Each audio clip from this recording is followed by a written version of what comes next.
and I will be speaking on the topic, the 21st Century Student, Rethinking Education in a Disruptive World.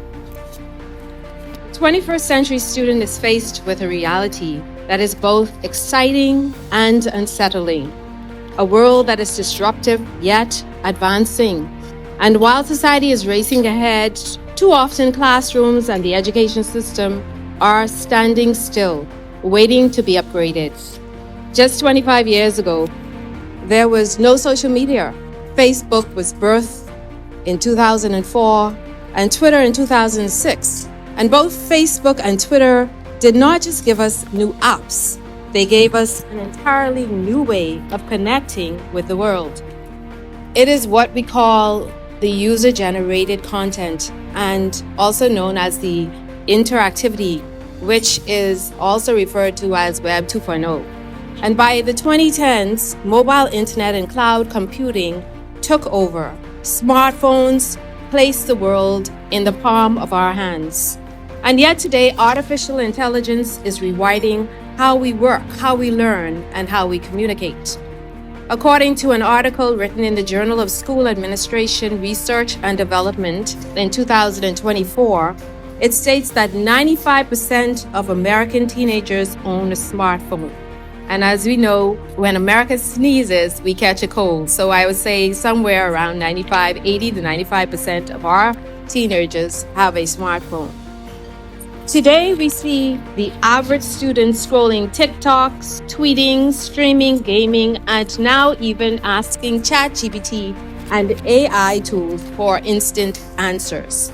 And yet, when these same students step into many classrooms, the picture looks like something that happened or what we saw in the 1950s or even over 100 years ago. There are rows of desks, a teacher at the front, and a heavy focus on memorizing facts rather than creating and applying information. The reality is, the world is evolving. The question is, has the classroom caught up with the world outside its walls? And I know you know the answer to that.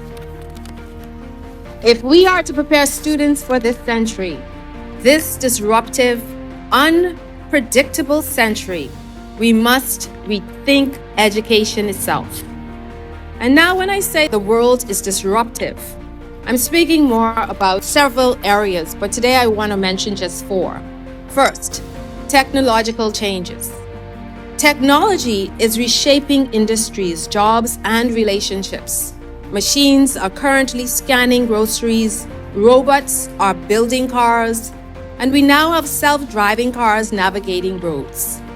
And AI is the go-to for writing tools. Even traditional jobs like journalism use AI daily. Secondly, environmental changes. The environment change is not just theory, it is here. Hotter summers, stronger hurricanes, rising seas, natural resources are depleting, livelihoods are threatened, and entire ecosystems are destabilizing. Thirdly, social and political turmoil. Conflicts, inequality, and unrest are rising around the world. Communities are being displaced. For example, the conflict in Israel, which commenced on October 7, 2023. Conflict in the Ukraine, which is still ongoing. It's now 3 years. It started in February 2022. Number 4, global health crisis. The COVID-19 pandemic was a wake-up call. It shut down schools, economies, and our lives. According to the World Health Organization, it says that full death toll associated directly and indirectly with the COVID-19 pandemic between the 1st of January 2020 and the 31st of December 2021 was approximately 14.9 million. And of course, we know this number has increased because we are now in 2025. Additionally, it has been said that we will face more pandemics in the future. Now, all of these changes affect not just how we live, but how we educate. And if education doesn't keep pace, students will graduate prepared for a world that no longer exists. So, how do we prepare students to thrive, not just survive, in this disruptive world? I want to propose 8 areas of change we must take seriously. And the first is we must move from information transfer to skills development. Knowledge is everywhere. Google, YouTube, Wikipedia, AI. It's all at our fingertips. Students do not need teachers to just deliver information anymore. What they need are skills to think critically, to use knowledge creatively, and to act ethically. Soft skills like communication, emotional intelligence, and teamwork are just as important as technical skills like coding or data analytics. We must train students to use knowledge, not just collect it. Number 2, we need to move from memorization to critical thinking. The days of memorizing data, dates, formulas, or definitions just to pass a test must give way to problem solving, inquiry, and creativity.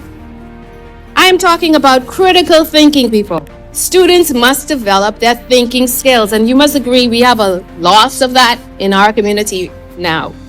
Let's be honest, in the computer age, answers are cheap. Anyone can just ask Alexa, what's the capital of the Bahamas? But not everyone can analyze climate data, design a new app, or propose solutions to local challenges. The reality is, facts can be Googled. Wisdom cannot. If AI can replace cashiers, telemarketers, and even journalists, then our students must be trained to think at a higher level. We should be encouraging them to create apps, launch businesses, or design solutions, not just to consume information. Students should be taught how to think critically from as early as primary school. Number 3, emotional intelligence and resilience. Our disruptive world is taking a toll on young minds. In 2020, UNICEF reported that half of all mental health conditions begin before the age of 14, and suicide is one of the top 3 causes of death among adolescents. The pressures of social media, academics, and the uncertainty have left many students anxious, depressed, or burned out.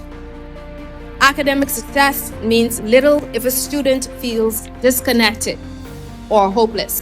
The 21st century student must be emotionally intelligent.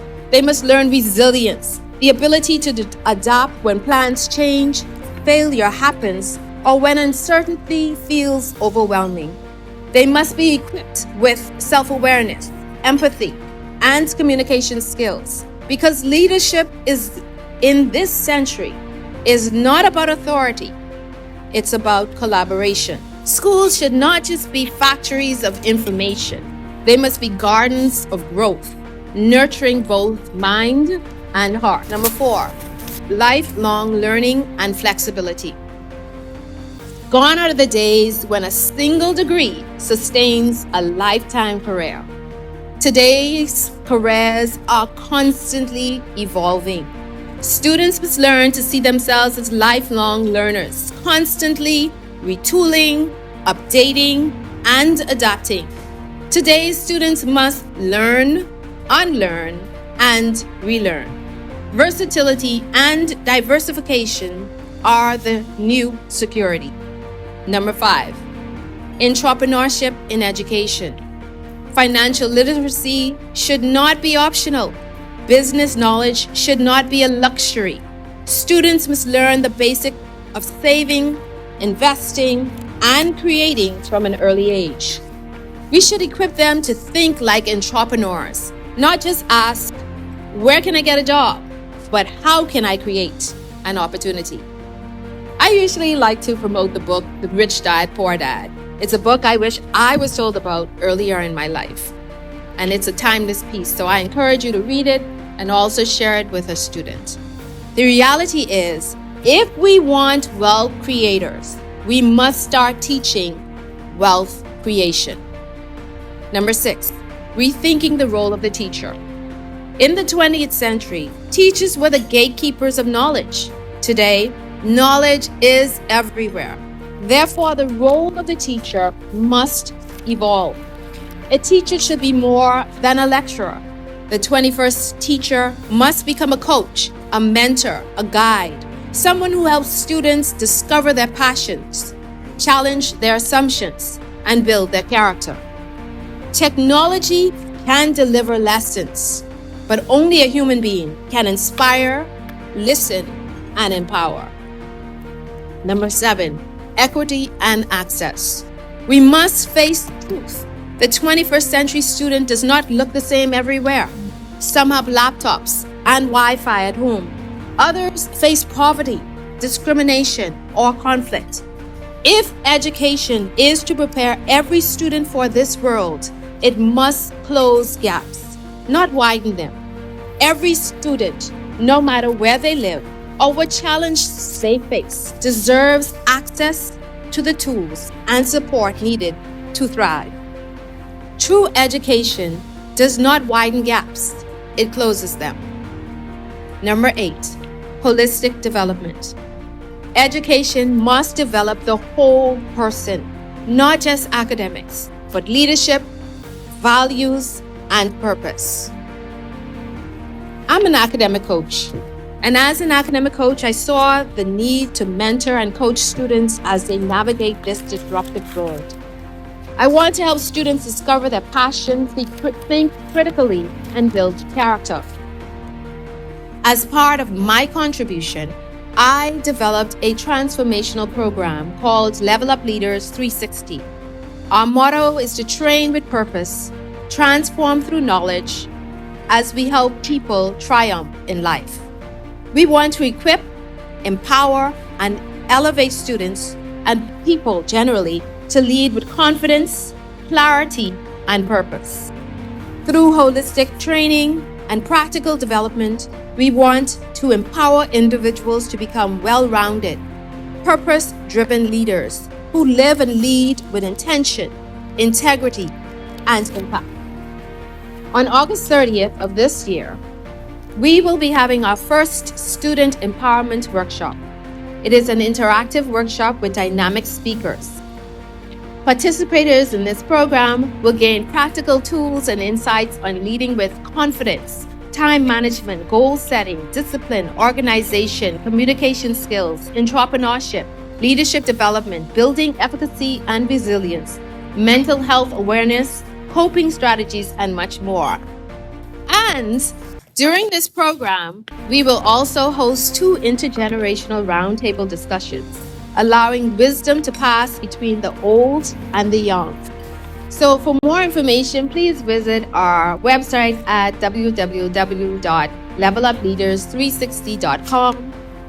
So I'm also having a book signing at that event. I am the author of this book, Student Planner, the Ultimate Student Companion. And each student that receives a copy of the book would also have a one-on-one coaching with myself.